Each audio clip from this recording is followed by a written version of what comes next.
What's up, family? What's up? What's up? What's up? What's up? Today, I'm going to help you break that paycheck to paycheck lifestyle. Let's jump into it. Jamil Frazier, founder of Think Life is Different. I help you get your money right. Let's go. Man, let's talk about it. Paycheck to paycheck lifestyle. It is not where you want to be. And the one thing that I would tell you is I spend all day long, legit all day long, helping people improve their finances, their businesses, their investing, their wealth. And I will tell you that this is a thing. So if you're living paycheck to paycheck, just know that is not unusual. Unfortunately, it's not uncanny. You are one of millions and millions of people. But today we're going to dive into it because I want to help you really get out of it. Just a little bit of a backstory. I'm 44 years old. 10 years ago, at the age of 34, I was broke. I grew up on welfare, and now I have moved from welfare to wealthy. And I've learned a lot during that time period. And one of the things that I learned was how to strategically get into the paycheck to paycheck lifestyle. So I actually have here 15 ways to guarantee a paycheck to paycheck lifestyle. And what I want to do is I want to go through these and I actually want to use the juxtaposition because when you hear these things, what I'm hoping is that it sort of does something in your head, it rings a bell, and you say, man, I'm doing that. Let me stop doing that. And then I want to tell you the 4 or 5 secrets that literally helped me go from broke in 2014 to my first million in 2018, and then a million after that, then a million after that, then a million after that, and to where we are right now. So I'm highly qualified to talk about this subject because not only did I grow up on welfare for 20 years, imagine that for a second, being a welfare kid from basically the time you were born all the way up until college. And then once I got out of college, I did what basically you're probably doing right now and what most people do is you get a good job. I got a job as a pharmaceutical sales representative for Johnson and Johnson, and I thought I was living a life, and I was, to be honest with you, because that's as big as I saw things getting for me. I had the company car. I had, a $70,000, payment package. I just got married. I just had our first son. I was like, I was doing the things, but I was living paycheck to paycheck. Even though my wife worked, she graduated from college. We were living paycheck to paycheck. So I want to dive into these 15 things. And then I want to talk to you about how I went from broke just 10 years ago to it only taken me 5.5 years to build my first million. And when I say build my first million, I mean like million in net worth, right? And then scaling from there, because I think one of the big fallacies that you have right now is it takes too long, or that is too hard, or how do I start building wealth when I don't have a lot of money that's left over, right? Like I don't even have that much. How do I start doing it? So I want to give you those secrets as well. So let's dive into it. 15 ways to guarantee a paycheck to paycheck life. Number one, spend everything that you make or even spend more. I would say the majority of people that I work with, no matter how much they make, they will raise their living expenses to match exactly what it is that they spend. And it doesn't matter if they are making $50,000 a year, if they're making $500,000 a year, or if they're making $5 million a year. What you do, what most people do, is as soon as you start making more, you start to raise your lifestyle and your experiences to match exactly what it is that you have coming in. So, a lot of times, our dreams don't extend outside of our paychecks, but as our paychecks start to get bigger, then our dreams and our wants and our desires also get bigger. Even when I look at this house right here, the house before this one was about a 7,000, 8,000 square foot house that my wife and I purchased. And I just remember even moving into that house, and because we were moving from a 1,500 square foot house, believe it or not, into a 7,000 square foot house. That's how fast my wealth has started to expand. And so when you move from 1,500 square feet into 7,000, there's a lot of room that you got to fill up with things, right? And so, because our income has started to expand, what we obviously did was expand our living expenses. And then you look around and you see a bigger house, you got to get more things. So, number one is you spend everything you make or more. Number two is you avoid budgeting. It is just something that you don't do. Budgets seem to be too restrictive, and you just kind of wing it for everything that you spend. I mean, your money really runs you instead of you running your money. Number three, finance everything. That furniture, finance it. The new iPhone, finance it.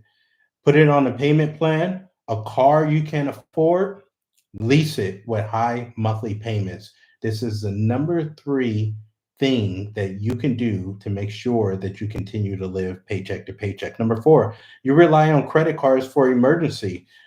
This was something that we did all the time. And what's crazy is the emergencies would be like if my wife needed to go have work done on her teeth, dental bills, or I would get an unexpected flat tire on my car, or something would happen to my car. These would be emergencies. And I would throw them on a credit card. The problem is I could never just fully pay that credit card off. And now I'm paying high interest rates. Number five, you ignore your debt. Minimum monthly payments only. Better yet, you ignore statements and assume it's just all going to work out. And I remember when my wife and I got together, she kind of had that philosophy of, it'll figure itself out. It does not figure itself out. So if you want to maintain living paycheck to paycheck, just keep ignoring the debt. Number six, you never invest. You think that investing is for rich people, investing is for white people, investing is for Asians, investing is for men, investing is for women, investing is from Indians. Like, I don't know. I don't know why you don't do it. You just don't do it. Instead, you keep your money in low interest checking accounts if you do have a checking account, or better yet, you spend it as soon as you get it. Number seven, you stay in toxic financial environments. You hang around people who normalize debt, who spend too much, who mock being frugal, who treat financial literacy like it's boring.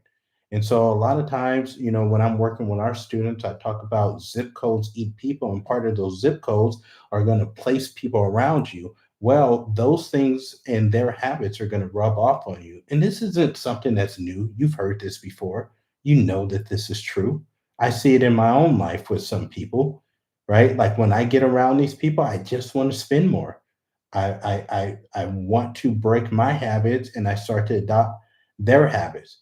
I might even have budgets in my life, but as soon as I get around certain people, I start doing stuff. I start going out too much. I start spending. I start shopping. I start wanting to go on different trips. I want to go down to Costa Rica, or I might want to go do a cruise around the Mediterranean, or I might just start buying shoes that I don't even want to wear, but because I'm around these people, I get influenced by them. So you stay in toxic financial environments. Number eight, you avoid learning about money. You don't read books. You don't watch educational videos, although you are watching this one, so I give you credit. You may not be seeking mentors. Financial ignorance is bliss until it isn't, right? Number nine, you say yes to every opportunity to spend. Subscriptions, yes. Flash sales, yes. Treat yourself, yes. Massages, yes. Nights out on the town, yes. You don't miss a single one. And every time there's time to start spending and doing stuff, then you raise your hand and you're like, yeah, put me in, coach. One of the quickest ways to guarantee living paycheck to paycheck is just say yes to every opportunity to spend. Number 10, never negotiate salary or rate. Just be grateful to have a job no matter what it pays. You're working there for a year. I come to you and I say, what sort of raise have you had? I haven't had a raise. 2 years, 3 years, 4 years, 5 years, 6 years. I am working with one of our students that's been at her job for 18 years now. And over the course of those 18 years, she has never once tried to renegotiate her salary. And if you don't ask for what you want, what you're going to get is just going to keep showing up. Like, very rarely are they just going to be like, yeah, you know what? You deserve a $40,000 bonus. It's probably not going to happen. And so, Daddy used to always say the early bird catches the worm, and nothing comes to a sleeper but a dream. And so, if our mouth are shut, they say, hey, a closed mouth don't get fed. And in this situation, if you want to keep living paycheck to paycheck, a closed mouth don't get fed. You don't negotiate. But here's the thing: even if you did negotiate and you get a higher salary, you're just going to spend more. So we're kind of in that, godforsaken loop as it is. Number 11, make emotional decisions with money. You guys ever heard of retail therapy before? Retail therapy? It is not a long term strategy, but you see a sale that comes up and you get emotional about it. You say, I got to have that, right? A friend calls you and she says, Beyonce is coming to town. Oh my gosh, I get so excited. Let me go spend a $300 ticket to go watch Beyonce.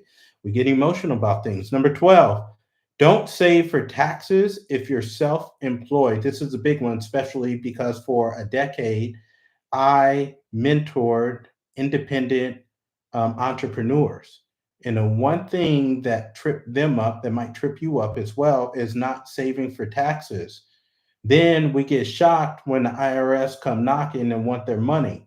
And then we get hit with these big, it's a B word. What's that word? What's that word? Bills. We get hit with these big bills that set us back, that we try to figure out how to take out personal loans or put on a credit card, which puts us even more in trouble, is one of the quickest ways to stay living paycheck to paycheck. Number 11, just don't have any financial goals. I always tell the story of my wife and I got engaged in 2008. We knew we wanted to get married in 2009.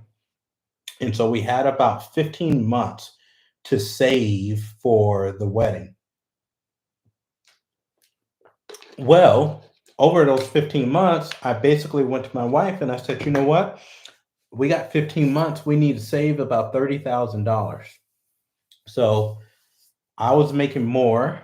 So I said, you know what? I'm going to save like $1,500, $2,000 a month, and you just save like 500 a month. And that way, when our wedding comes, we'll have 30,000 and we'll be able to cover the wedding. Sure enough, 15 months rolls around and we have about $25,000. Wow. Now, 2010, 2011, 2012, 2013, 2014, for 5 years, guess how much we saved? Zero. And why is that? Because we had no financial goals. The goal was to see if we can make more, but we only want to make more so that we can spend more, so that we can get new cars, so that we can move into bigger apartment buildings, so that we can go out and get what did we get? Timeshares. My God, one of the dumbest things that I've ever done in my life was invest into a timeshare, but we did. Soon as I got a higher base salary at Johnson and Johnson, I said I can afford a timeshare, and I went out. So we just had no financial goals, and because we had no financial goals, we didn't have anything pulling us. Imagine if for those 5 years we could have saved up $25,000 a year, which we absolutely could have, even more. Then we would have had a nice $100,000 there that either could grow at 10% interest, or we would have had a nice down payment on our first place. But we didn't. And we did it, and most people don't. Number 14, believe wealth is for other people. And you adopt this mindset that you are just not good with money. And we put that on ourselves, and it becomes a self fulfilling prophecy. Listen, whether you think you can or you think you can't, you're going to be right either way. And so if you keep feeding your own mindset with this story of it's just for other people and I'm not good with money, then what I'm telling you is that is a fact that is going to continue to reverberate into your psyche, whether it's conscious or subconscious. We have to break that. Number 15, resist all coaching or guidance.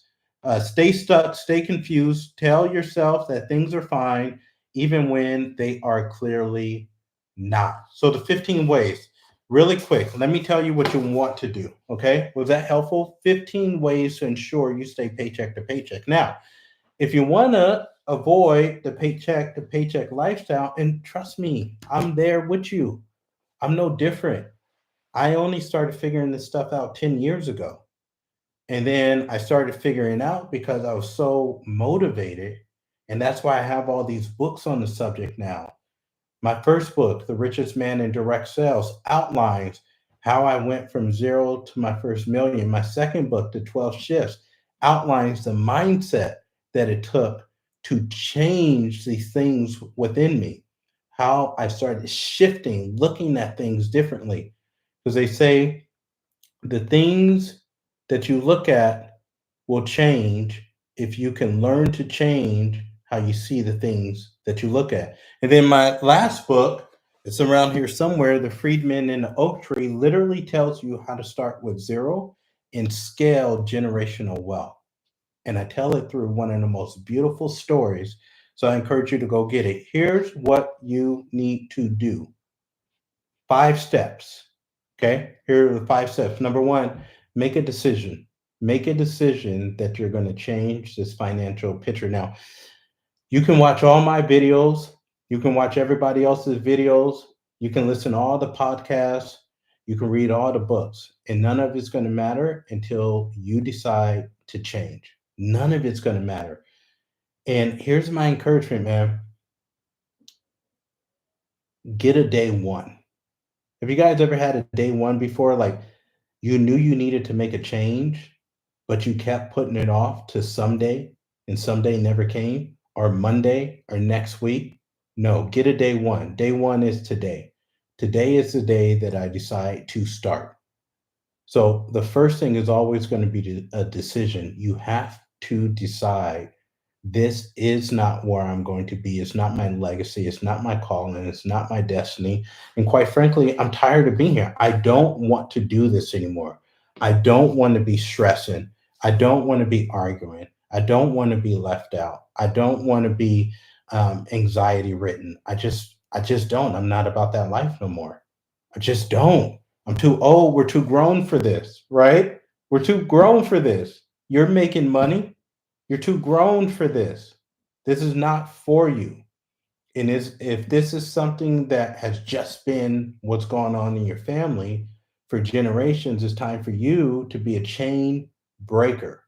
At some point in time, we got to break these chains, and somebody has got to step up and do it. For me and my family, right? That was me. I decided, listen, we've had a history of X, Y, and Z. This is it. I'm breaking this chain. I'm breaking off from this and I'm creating a new legacy, how we do stuff. Like I tell my kids, I bought my mom a house, what, 8 years ago now? So you guys remember 10 years ago I was broke. And 8 years ago I bought my mom a house. So now I tell my kids, hey, our expectations of you is that you buy me and mommy a house. Why? Because I'm setting up a new foundation, a new way of thinking, new expectations for how Frasers do things. We just do this. And I tell my kids, I got 4 kids. I tell them, listen, we only want a $2 million house, which means you guys only need a $400,000 down payment, which means it's only $100,000 down payment between all of you guys, right? Like we're not asking you to break the bank. You see how we're massaging their minds? That $100,000 is nothing. 400,000 is nothing. You see how we're changing the game? So you got to decide. Number 2, once you decide, then you got to get focused. And the way you get focused is you have to have everything out in front of you. List out all of your spending.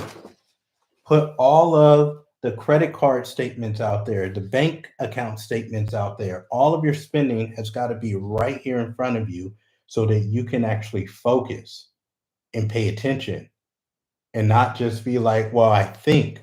We don't want to think anymore. We want to know. And the way that I know is I got everything in front of me and I'm looking at it and I'm studying. Oh my God, I spent that much. Oh my God, I went on that trip. Oh man, at 7-Eleven, man, I'm stopping there and I'm getting a $5 snack every day. That's $30 a week just right there. Man, that's $120 at 7-Eleven after work. Wow. Okay. And man, I got Starbucks right there. And dang, man, I'm buying Jordans every other month. Wow. I gotta know where my money is going so that I can start telling it what to do instead of it telling me what to do. Number three, now that I know what I'm spending on, I have to set budgets. I have to tell my money how much I am spending of you every month in these categories. Right now, I might be spending $1,000 a month eating out. Nope, my new budget is $200. And what I just did is I just gave myself a raise of $800 a month. And that $800 a month results to an additional, what, $9,600 a year. And in a second, I'm going to tell you what to do with that 9,600. But once you invest that 9,600, it's not just 9,600, it's 9,600 at 10% interest over the next 30 or 40 years, which is going to be a heck of a lot more than 9,600. You got that? So number three is you got to get focused. You have to know. Number four is now you have to start with a very simple plan with your money. Listen to me. I almost guarantee your problem isn't that you don't make enough. I almost guarantee that your problem is you're not keeping enough, you don't have a plan for what you're keeping, and you're not growing this money. Because the plan and the framework is what I've been talking about for 10 years. And it is very simple. Here is my framework. When you get a dollar, as soon as you get that dollar, you are going to invest a small portion of that dollar, 10% of it. Then you're going to save another portion of it, 10% of it. And then you are going to give a portion of it, 10%, to your church, back to your community, to your family, so on and so forth. So with every dollar, you cannot live off of more than 70% of a dollar. So if you get paid $1,000 a month, then listen to me. 100 of it has to go into an investing account. Another 100 has to be saved, and another 100 you have to give away. $700 is what you can live on and have fun off of. And it doesn't matter if you're getting paid $1,000, $10,000 a month, $100,000 a month, or $1,000,000 a month. You will keep the same formula. Okay. Now that we have some money that have moved to the side, you got to get that money start working for you. Listen to me. My very first investment was not sexy. And in fact, some of my very best friends made fun of me for it. I'm going to show you.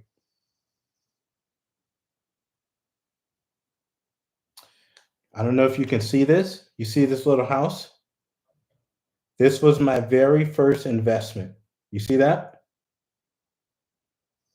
Okay. So I used that formula that I just told you about. And for 2 or 3 years, I started saving this money, just like I told you we did when we got engaged, right?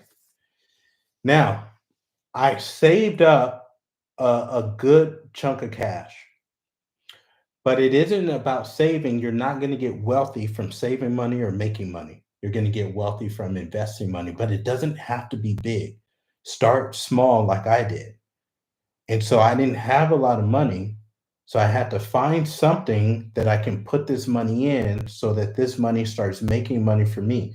The only way you're going to get out of living paycheck to paycheck and start building wealth is your money is going to have to start working hard for you, even harder than you're working for the money. Most of your problem right now is your money is lazy. You're not lazy, you're a hard worker, but you think working hard is going to set you free, and it's not. What is going to set you free is getting this money to start working hard for you. And at the beginning, it's not going to be very big. I just showed you the first rental unit that I bought. I only bought that thing for like $20,000. Okay. I bought a whole house for $20,000, 3 bedrooms, 2 bathrooms, 1,500 square feet. Now I got paid about $500 a month of rent. Now just think about it. That's what, about $7,000 a year, okay, in rent. Now I put $20,000 into the house, but I got paid $7,000 a year in rent. So I put 20 in, but now this 20 is making me money in the tune of $7,000 a year. Well, folks, you might think that's not a lot, but that is over a 20% return. If I took the same 20,000 and I just put it into a savings account, then I'm not even going to make a 1% return on the money, which means the money's not working hard enough for me. It's not bringing me enough money back.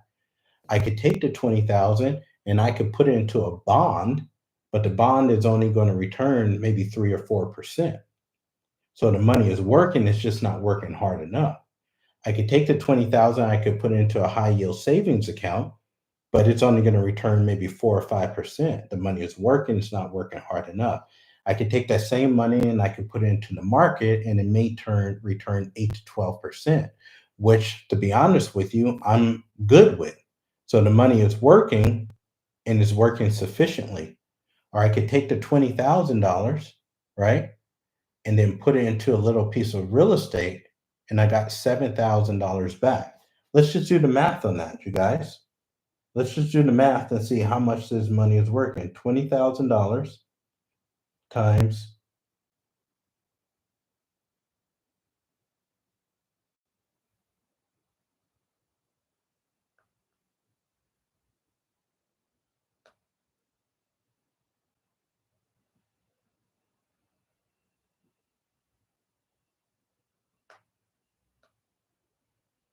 so I'm making like a 35% return on that money. Isn't that crazy? Right? Because if I put 20,000 in and I get 4,000 back, that's 20% of my money. If I get 7,000 back, that's like 35% on my money. That is that means that money is working very, very hard. It's not sexy though. And I think a lot of times what we think is it has to be sexy. I'm telling you, my start, and nothing about me is sexy, but I have millions and millions of dollars. Even you're looking at me right now, you may not even be paying attention. Why? Because I got a hat on and a t-shirt, and my beard is out a little bit, and I may not be as handsome as some other folks. So you say that brother is not sexy, he doesn't know what he's talking about. What I'm telling you is wealth doesn't have to be sexy. Some of the wealthiest people do it in some of the grimiest ways. They might have a whole bunch of laundromats, or they might have some candy shops, or they might have some little oil businesses or something, like things that we would look at and be like, bro, that is not sexy at all. And what I'm telling you is wealth tends to whisper. Let me just say this again. Wealth tends to whisper, and it grows slowly at first, and then it starts to compound like crazy. So those are the 5 things that you want to do. So I just gave you 15 ways to stay living paycheck to paycheck, and I've given you 5 very, very concrete ways to break out of it. If this brought you value, I would encourage you to go on and subscribe to my channel. My goal, my mission is to help you level up in your businesses, in your wealth, and in your personal finances. I've gone from welfare to wealthy. I run a company. All we do is help people break out and break free. And I want to encourage you and thank you for tuning in today. Go on and share this with a friend, and we will see you on the next one.